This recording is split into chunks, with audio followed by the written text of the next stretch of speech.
Deductive reasoning. Deductive reasoning. What is it? That's what he has explained. Oh, observation and the true statements. The true statements is observations that's inductive. Oh, okay. So you disagree with him when he said the true observations. Observation that's inductive. Okay. So the findings from observation can help the inductive reasoning. So the findings can be used in Inductive reasoning. inductive reasoning, deductive reasoning. Deductive reasoning. Okay. In her view, what he said is not really 100% correct because he had mentioned observation. And in her view, observation is about inductive reasoning. But he said statements which are true are deductive reasoning. Any more reactions to what he said, in addition to how she has reacted, or in subtraction to how she has reacted? Yes, madam. Process of organizing non-fight And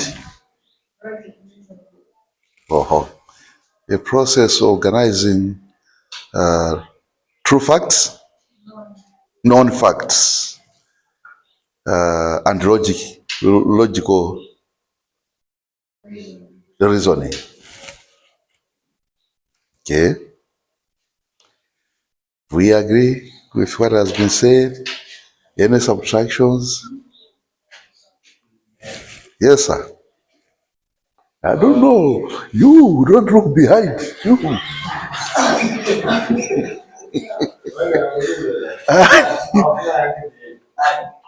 Oh, uyoyo.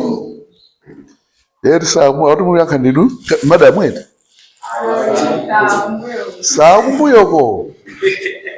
It is a logical process whereby the conclusion is assumed from a statement that is true. It's a reasoning process which starts with known facts to come up with a conclusion using a logical connection of those facts.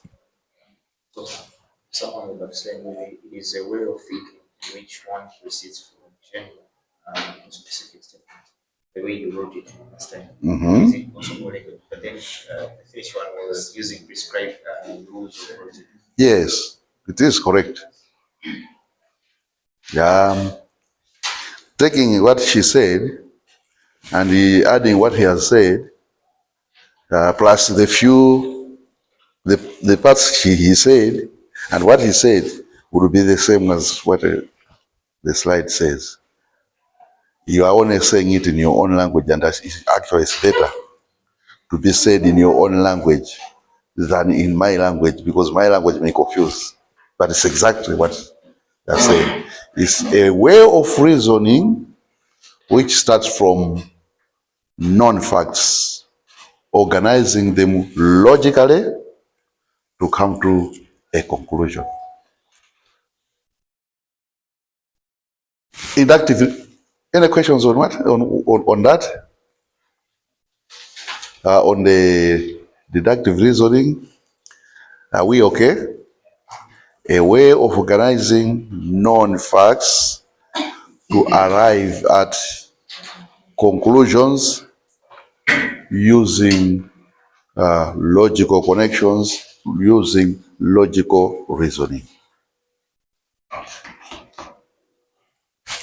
What is inductive reasoning? She started talking about inductive reasoning. Can we add to what she said or subtract what she said?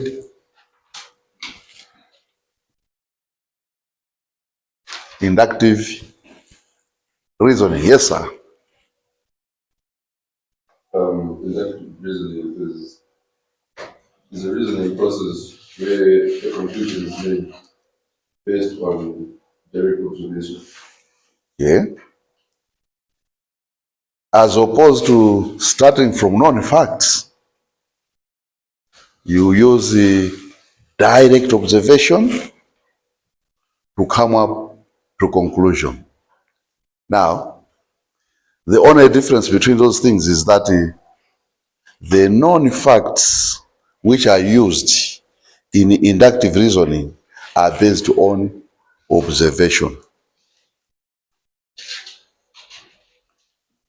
Am I making sense? The known facts which she talked about in inductive reasoning must come from direct observation. Whilst in her case, the known facts may come from any other source of knowledge. We talked about experience as a source of knowledge. You can come up with facts from that experience. We talked about tradition. Those facts can come from tradition. We talked about the authority. Those facts can come from authority. But in terms of inductive reasoning, those facts must come from direct observation. Okay? And we said that you cannot use deductive reasoning alone in science, because deductive reasoning has its own weaknesses, and you cannot use the inductive reasoning alone in science because it has got its own weaknesses as well. What are the weaknesses of inductive reasoning, by the way? Sometimes you cannot analyze the whole point that's based on one sound alone. It's very difficult. Inductive reasoning is based on observations, and those observations are usually isolated. One person does an observation somewhere, somebody makes an observation somewhere, somebody comes from, and then these, as long as they remain isolated, it would be difficult to come up with a parsimonious story, a generalization which we can use. So in inductive reasoning, if you are just based on the observations, then you can't go far. You have to use deductive reasoning to connect these isolated observations into some conclusion. And the process of connecting these observations involves deduction. Okay? So the scientific approach basically combines usage of deductive reasoning as well as inductive reasoning. And that's what we are seeing here. Normally starts with a problem statement, where I was saying all research starts from there. We can talk about a title in a research project, but you cannot come up with the title unless you know what problem you want to deal with. It's actually the problem which will guide you to what title you should talk about. You can talk about the background, but the background starts from the problem. Of course, when we're talking about this problem, in terms of applied research, this problem, which is about the knowledge gap, comes from what? Yeah, this problem which we're talking about here is about knowledge gap. Wait. And that gap comes from what?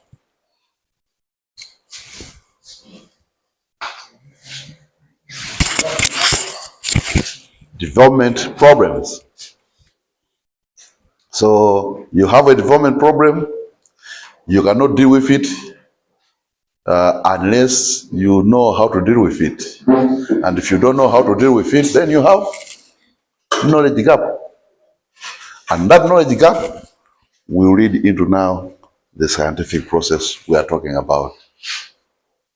So from that gap in knowledge, the next logical step is to state hypotheses, research questions, or objectives. And from those objectives, now you start logically considering, if you have to make observations to address that problem, what sort of observations will you make in the hypothesis to either confirm or reject the hypothesis and therefore solve the problem? Okay? The statement of the hypothesis is a statement which proposes solutions to the problem. It proposes that this gap which you don't know is this. But then it's only a proposition.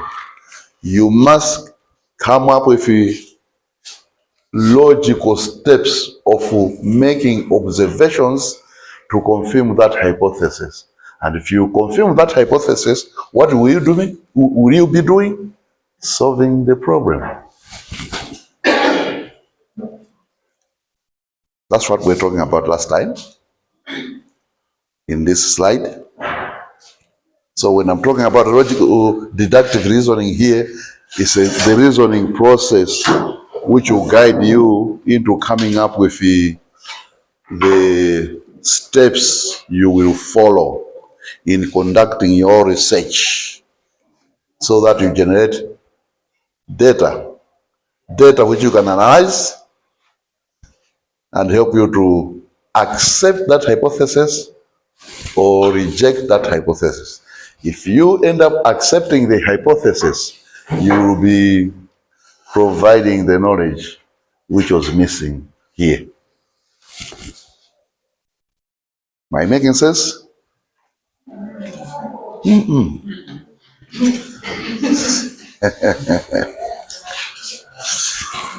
We're saying that the research process or the scientific process starts with a problem statement. A problem statement which has basically been generated from the development problem. After you come up with that problem statement, you go into the literature, other studies, or even observations from practice, which can help you say, although we seem not to know this, but from what I have normally seen, I think that the solution to this gap in knowledge is this. But you think that is the solution. And when you are saying I think, you are proposing a hypothesis. Now, what you want to do is to conduct observations on what you have hypothesized. If you are to confirm that that hypothesis you have proposed is true or not.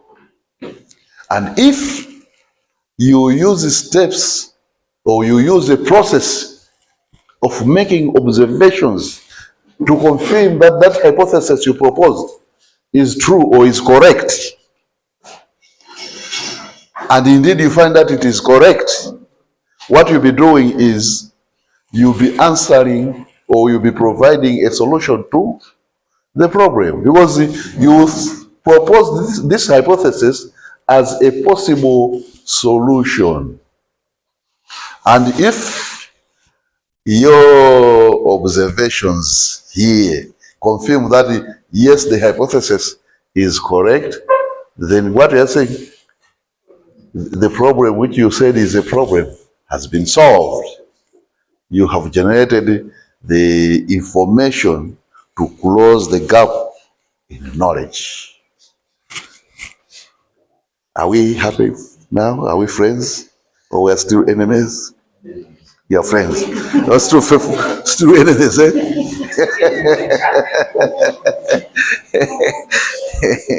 But I guess it's making sense. Eh?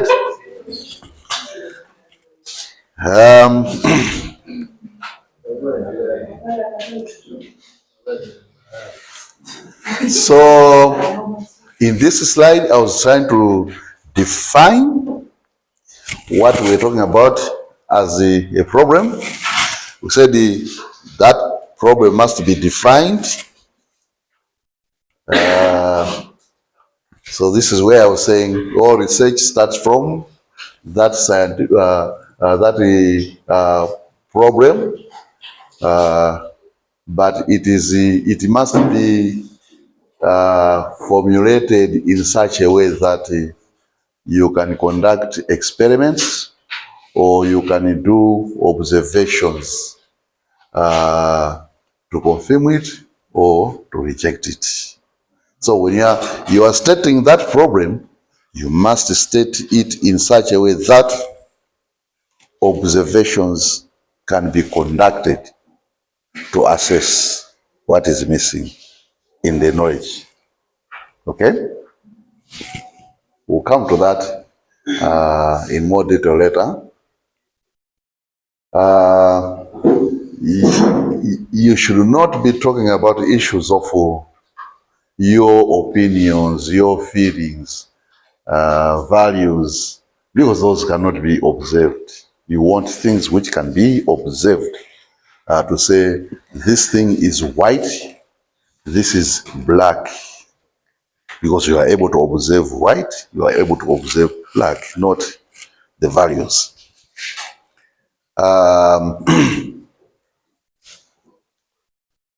And we said that after the problem, then you should come up with a hypothesis. And by the way, as I'm talking about a hypothesis here, in some research projects, it may be objectives. In some research projects, it may be simply questions. But at least, whether it is questions, those questions are questioning the problem. Say, although this is the gap, can't this be the explanation? Could this be a possible explanation to what is missing in that problem? Or a real statement to say, I'm proposing that this is the explanation. And for you to come up with a good hypothesis, for you to come up with a good objective, you need to do literature review, and not only just reading what other people have said. You should also use deduction. You should think through whatever literature you are reading to come up with a good hypothesis, because you'll be connecting facts which are presented in the literature in a logical manner to come up with that hypothesis. Okay? Questions? Do I have other enemies? or are friends? Friends or enemies? Both. Eh? What are the enemies concerned about? Because we should all be friends. Oh, so we are still at talking stage. Yes. We have not yet become big enemies. Yeah, but we are saying that after coming up with the problem, you should be able to propose what you think are possible solutions to that problem you came up with. What you think are possible explanations to the problem you came up with. And for you to be able to talk about the possible explanations, then you have to search for such explanations in the literature. Don't worry, it's my phone. I'm just ignoring it.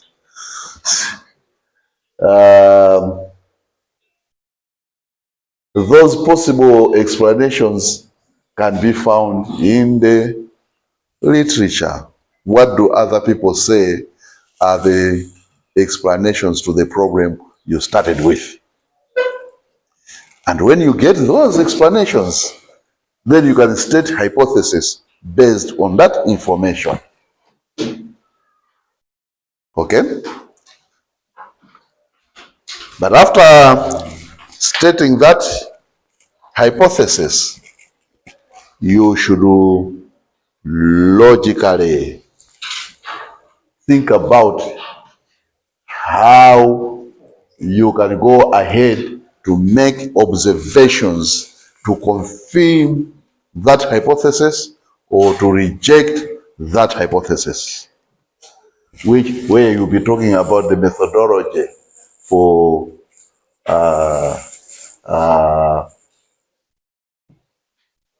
coming up with the data to show that the hypothesis can be supported or it should be rejected. If you have hypothesized that in my study, I propose that the people I'm going to study are all going to be warm-blooded.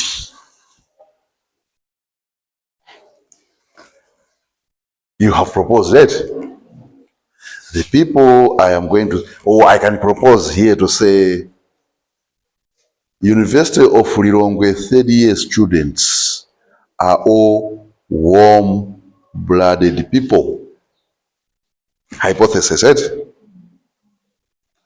It means I've gone to the literature, mammals are warm-blooded, people are mammals, and all people must be warm-blooded. So, since my third-year class at University of Lilongwe is composed of people, and those people are mammals, I can come up with a hypothesis to say that every student in third year who is taking research methods is a warm-blooded person.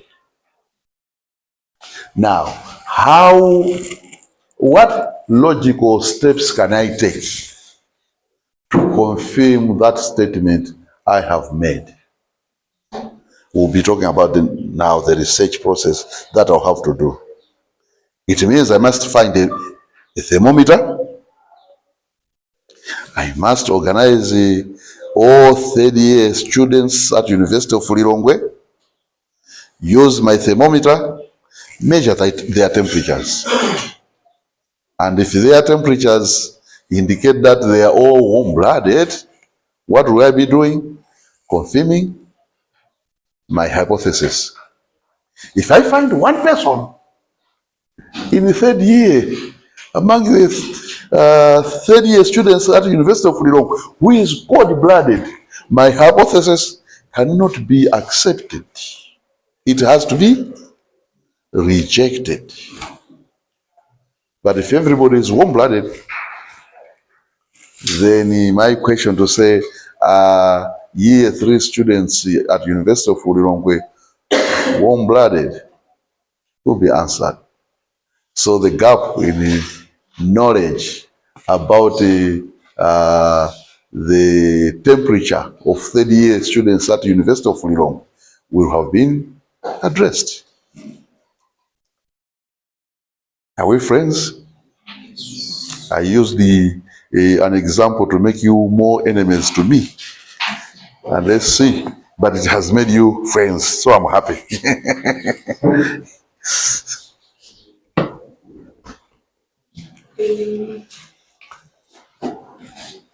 So after describing the methodology, then I must go and do the actual data collection using that methodology, analyze that data, and confirm or reject my hypothesis.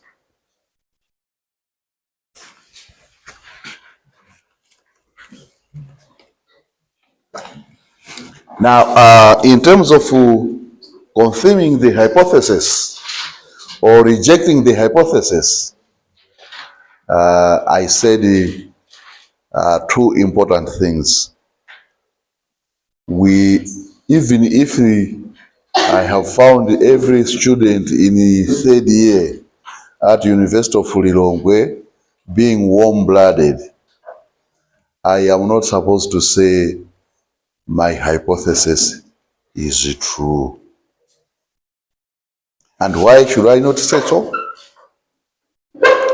Because I've not studied every third year student at University of Lilongwe. Yes, I've studied the ones who are there, but the ones who will be third year next year, I've not studied them. The ones who will be third year in 2040, I've not studied them. The ones who are in third year 2015, I've not studied them. Who knows, maybe among those, there was a cold-blooded person. So I can only confirm based on what I have found. And I can only reject based on what I have found. I cannot say the hypothesis is false. I can only confirm it. I can only reject it. I'm valid. You remember when we were talking about studying everything in the universe, Yeah, and it's not possible to do so. We always base our findings on samples.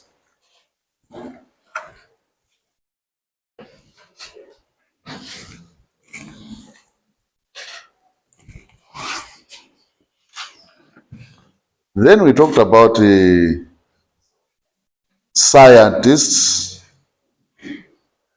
and the attitudes they have, the assumptions they make when they are doing their studies. They assume that things which occur don't just occur by chance. There are some logical or lawful facts that lead to the occurrence of such things. If we saw rain coming today, we would not, as scientists, we would not accept that that rain has just happened by chance. There must be factors which have led to us having that rain today. And if you look at the predictions which our colleagues in meteorology make, they are able to say, tomorrow it will be a rainy day. 2 weeks from now, it will be a sunny day. We are expecting warm temperatures. We are expecting cold temperatures. I hope you've seen those things being made by climatologists. Why are they doing? Are they able to do so? They are able to look at the antecedents, factors which will lead to the type of climatical conditions they expect. So them as scientists, they can relate with the things they see in advance, which will lead to the event occurring. So an event will not just occur by chance. There will always be factors that lead to that event. And we as scientists will always look at those antecedent factors those factors which must occur first before the event, to see what relationship is there between these antecedent factors and the event itself, so that we can explain the event based on the antecedent factors. Am I making sense? The whole process of science involves looking at those antecedent factors, how they influence the actual event. A person suffering from malaria today, that malaria has not just come by chance. Something happened which has caused malaria. So a medical scientist, in trying to study malaria, will first of all go to what are the causes, because those are the antecedent factors. I don't like to see people suffering from malaria. We don't want malaria to be occurring. But what are the factors that are causing malaria? So that if we have to do away with malaria, we should look at these factors. Do away with these factors, then the event will not occur. Okay? So an event does not occur unless there are antecedent factors.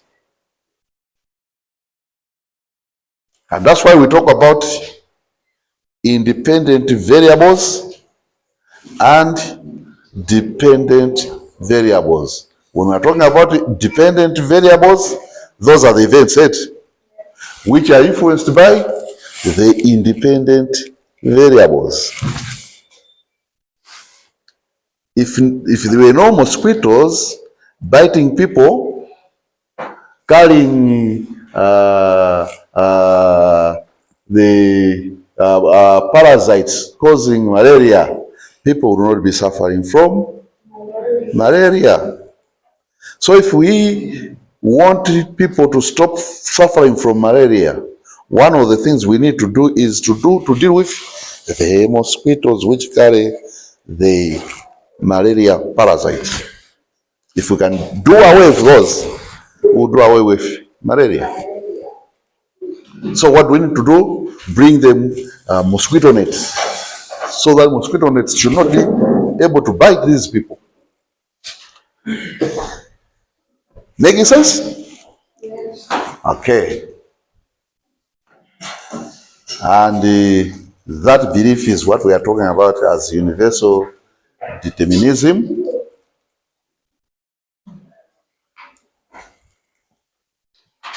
Scientists also believe that for us to be completely sure that the facts we have are correct, those facts must be derived from actual observation. That's another assumption. So when you're making statements, you're making arguments, you should be sure that these arguments are supported by data coming from observations. Because if there is no data which has come from observations, if there are no observations to support the facts you are making, then people will still put a question mark. Am I making sense?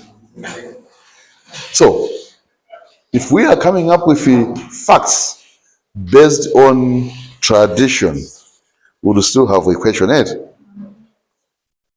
And what we would want to do is to go out and make observations to confirm what the knowledge coming from tradition can be relied upon or not.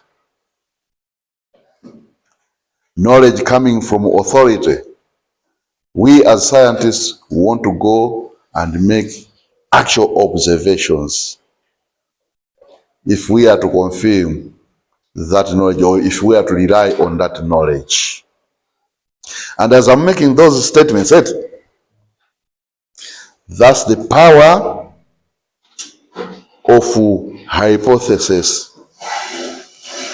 Because some of the hypotheses we make are based on knowledge coming from tradition. Tradition has told us that if you do this, this will happen. If you do this, this will happen. But we have not made it.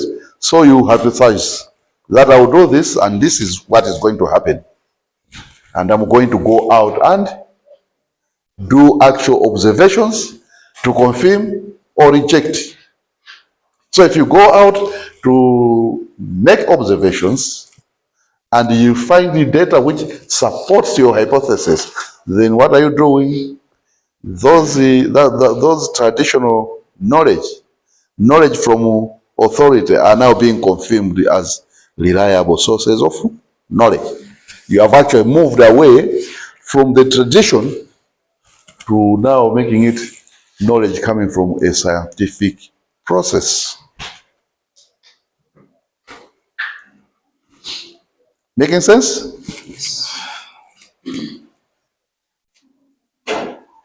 So that reliance on empirical observation. By the way, when you are reading the various literature and you find that word empirical refers to things which have actually been observed and confirmed through observations.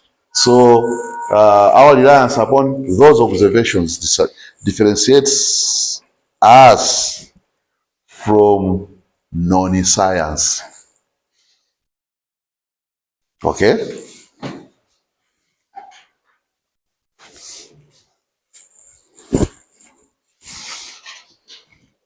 Those were assumptions, and we also must have some attitudes as scientists.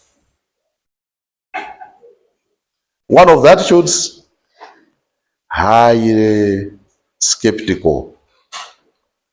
Thomas Didymus people, doubters. When a fact has been made, we don't just accept it until we are sure that this fact comes from information which is reliable. And information which is reliable comes from observations. Okay? So we can only rely on facts when we know those facts are coming from things which have been observed.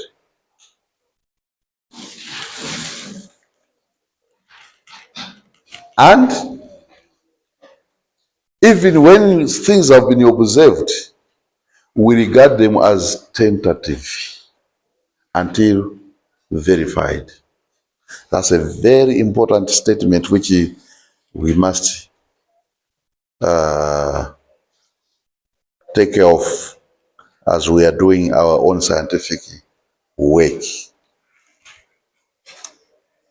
When you have gone out to conduct research and you have collected the data based on observations and you are reporting that data, you should know that your own peers, your own colleagues in your discipline are not going just to say, yes, she observed this and this is it. They are doubters, They look at every information, every data skeptically. So they would be justified to say, no, we don't agree with what you found unless we can go and confirm what you found. Okay? And when they say, unless we go and confirm what you found, it means that the methodology you used must be clearly explained to them so that they do exactly what you did. Because if they do exactly what you did, then they should be able to make the same observations which you made. Now, if you have not explained your methodology properly, then they may end up doing something completely different from what you did and start saying, no, you are a liar. You didn't make this observation because we have done that and we have observed this. It is important for you to explain step by step what you have done in order to come up with your data. And as you are explaining step by step, you will also be helping them to become less skeptical to your data. Because they say, okay, you did this. Oh yeah, you did this? Yeah, I think so. This can generate that data. And even if they say, let's confirm, they will do exactly what you did and they will come back with whatever you observed. Clear? There are some enemies. So, what I'm saying is that the data you generate will be regarded as tentative and can only be confirmed by other investigators if they are able to repeat what you did and come back with the same observations which you made. And for them to do this, you must explain what you did thoroughly so that they can do exactly what you did and confirm your observations.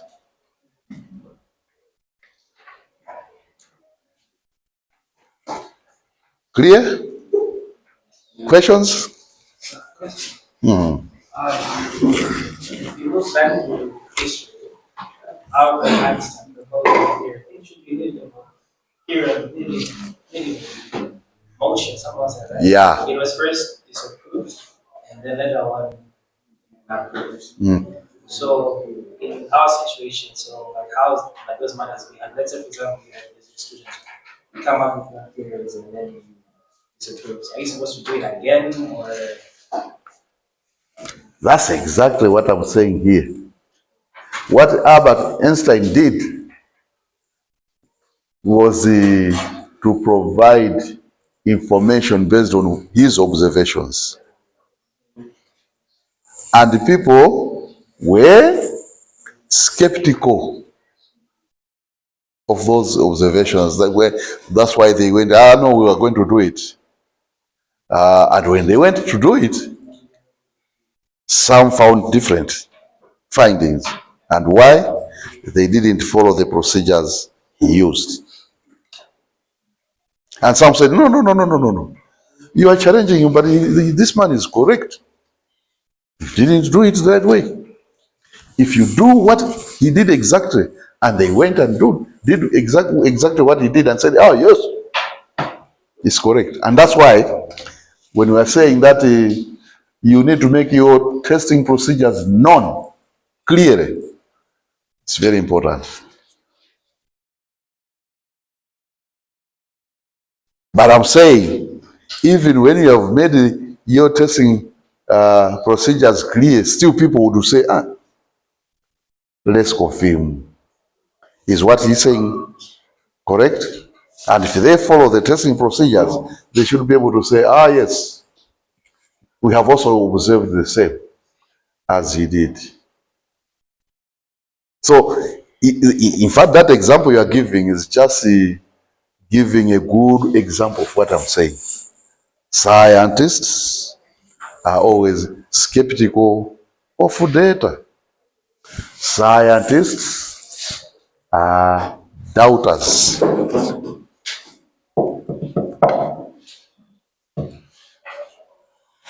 Okay?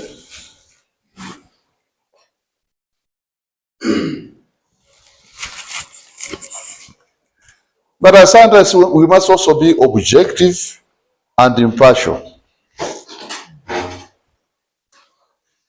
We are not supposed to adjust our data based on our observations to satisfy our opinions or feelings. This is a very important statement I'm making,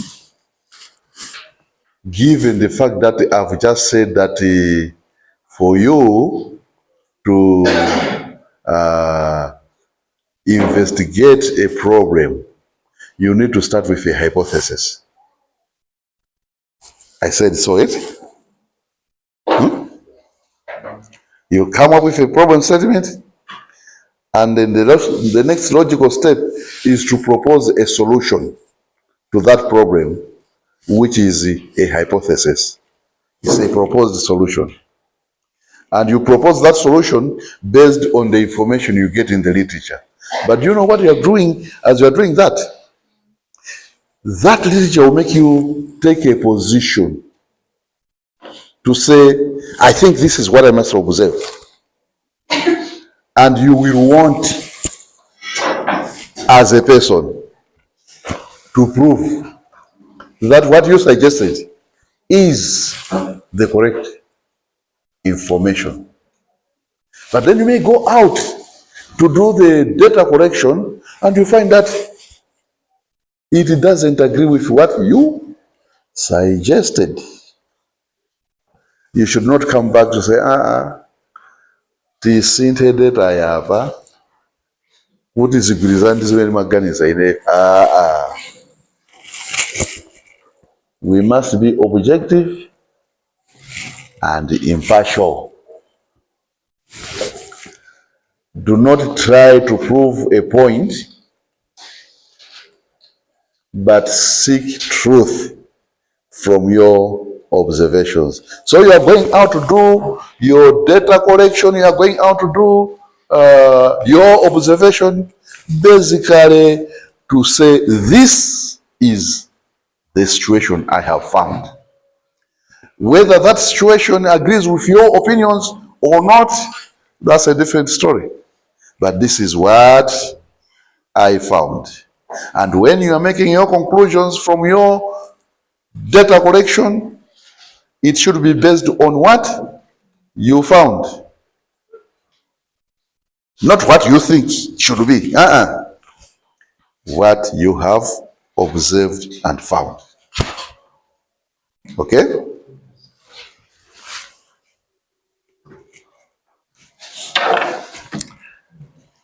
That statement causes a lot of trouble to scientists.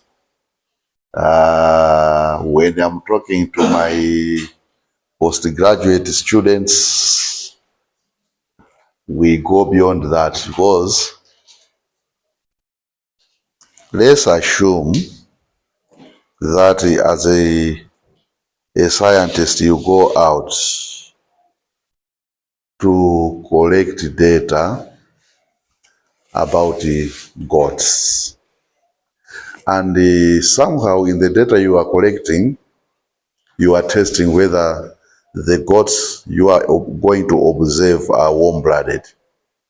Now, all the literature you read, all the theories you find, they'll all be saying gods are warm-blooded animals, right?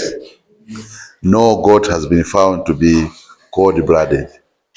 But let's assume that by chance you have come up with, out of the 50 gods you have studied, one god which is cold-blooded. And in this statement we are saying that don't change the temperature you have observed about that one god. You should report it as it is. I found this god it was 80 degrees Celsius in its temperature. It was not 25 degrees. There you are not a scientist. You should report to that. Mbuzi yoka iyi naipeza kuti temperature yake inali 5 degrees. Now, yes, as you are saying already, other people say, chimwene, chimwali. Those are fake countries. It doesn't make sense. They are, according to the knowledge we have, goats must be warm-blooded. So this thing you observed was wrong. Maybe your thermometer was not working. Maybe you are using a wrong thermometer. Or there'll be a lot of challenges. But you as a scientist should be able to defend the testing procedures you used and stand by the data you have.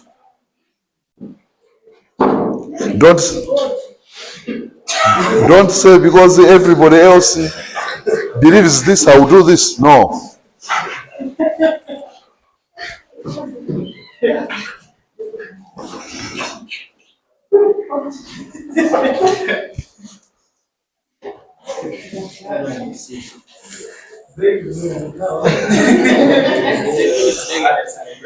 Oh, nakumana and break it. So, okay.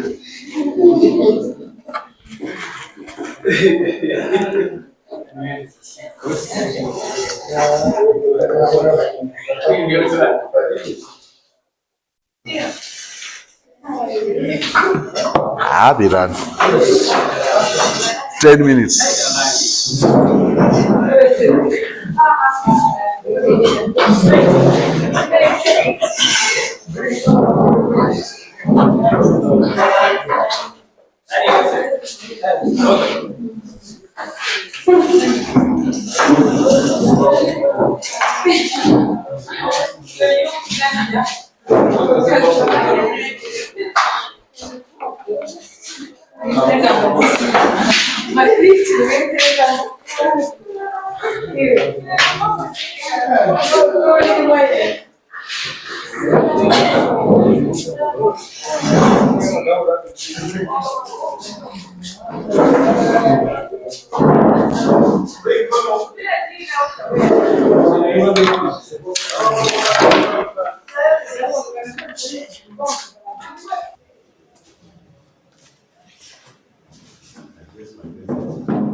Now we are finished. Scientists, when they have come up with a fact based on their observations, ideally not something to talk about the moral implications of those facts. Their conclusions are supposed to be based on what they have found, and the conclusion should say, this is what I found. It confirms what I propose to be, or rejects what I propose to be or say. But the implications of their findings, that's a place for other people, not for the scientists themselves. Now, as I'm making that statement, when you are talking about the applied research using standard research methods, that statement is very good. Nowadays, with the coming in of action research, we are actually going beyond to start talking about the moral implications, because the action research itself is aimed at coming up with solutions to your development problem. Now, if you, for example, you were a medical scientist and you were looking at what are the causes of malaria, and in your study you found that the mosquitoes are the ones causing malaria. But your development problem was you don't like to see people suffering from malaria. The moral statement you make is to say, do away with mosquitoes. Find means and ways of killing all the mosquitoes so that people should not be suffering from malaria. But what we are saying here is that if you just tell people, say, the culprit bringing malaria to people is mosquitoes, because those are the ones who bring the parasite for malaria. It will be somebody else who say, okay, if the mosquitoes are causing malaria, then let's find a way of doing away with mosquitoes. Maybe we should dry all the breeding places for mosquitoes, or maybe we should get drugs to spray against mosquitoes and kill them, and all those things. That's now going beyond the scientists finding. Okay? The scientist is expected just to go say, mosquito is the culprit. All my studies have shown that mosquitoes are the ones who are transmitting malaria.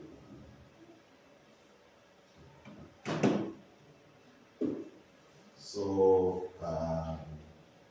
much as the standard procedures are saying that, you will be finding in the literature now people going beyond talking about it. What we do based on the knowledge we have generated.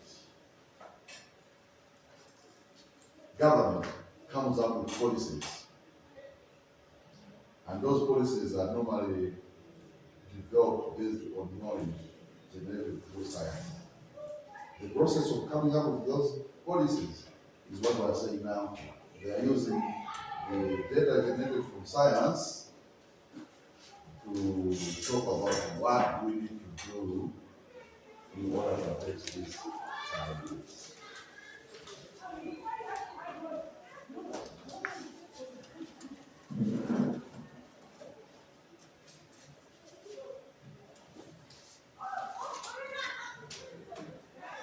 I hope I'm making sense in that. Any questions?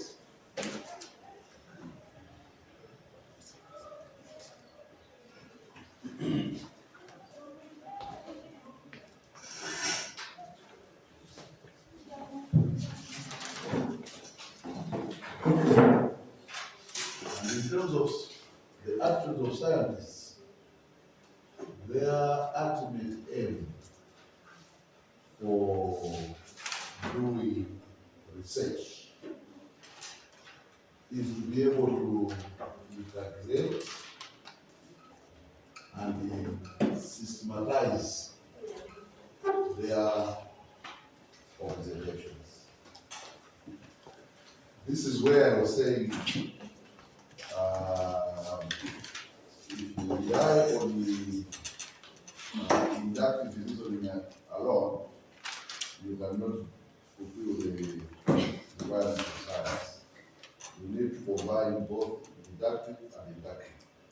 Because in inductive reasoning, you will have generated information, given facts, but isolated from the various observations that people make. The other goal, though, is to combine these observations in a way that will make general statements in a systematic way. So somebody made observations on goats, warm-blooded. Somebody made observations on dogs, warm-blooded. Somebody made observations on cattle, warm-blooded. Somebody made observations on people, warm-blooded. All these, one common characteristic of these groups of animals is that they are mammals. And in the isolated studies, we found that these various species of mammals are warm-blooded. We have not found any mammal which is not warm-blooded. So we can generalize to say mammals are warm-blooded animals. So what is this person doing? Integrating the isolated findings and presenting them in a systematic way. Okay? So, whilst in your studies you do isolated observations, but the goal is that